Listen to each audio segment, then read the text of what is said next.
Don't be a liability, and don't go into a marriage as a liability. Don't marry someone who's not got anything to offer. Men and women marry for two different reasons. Women marry for security.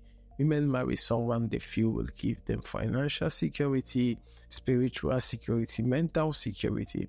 And that is why you see most times some women marry people who are way older than them. And yeah, people say, oh, she got married to someone who is old enough to be the father, or someone who is way older. She just married for security. Now, men on the other hand, especially in this our generation, now men are marrying for stability. Now, gone are those days where men go to the village, pick up somebody, come back to town, and put them in a home and then be feeding and say you're a housewife. No. Men these days are marrying for stability. In fact, there are men now in the UK. I've heard about some men who are actually house husbands. Men are actually looking for people who are doing something with their lives, people who got things going already. Men marry for stability because they ask themselves, what if I'm not around? What is the fate of my children? What if I'm not around? The business I'm building, what is the fate of it?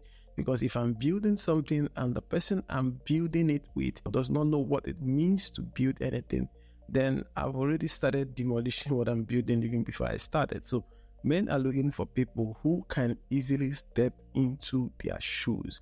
And that is the reason why you see men these days, most men these days, are marrying women who are doing this and doing that with their lives. My advice to you, if you're watching this, is start making something out of your life. Start making something out of what you are doing. No matter how small you are doing, you might be a caterer, you might be cooking. No matter how small what you are doing, start making something out of your life.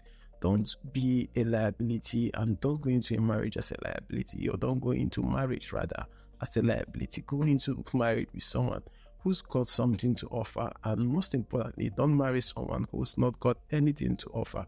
He or she must have something doing with their life, something going, a direction before you get involved in that relationship. I hope this makes sense. I believe I have done enough explanation. See you on the next one.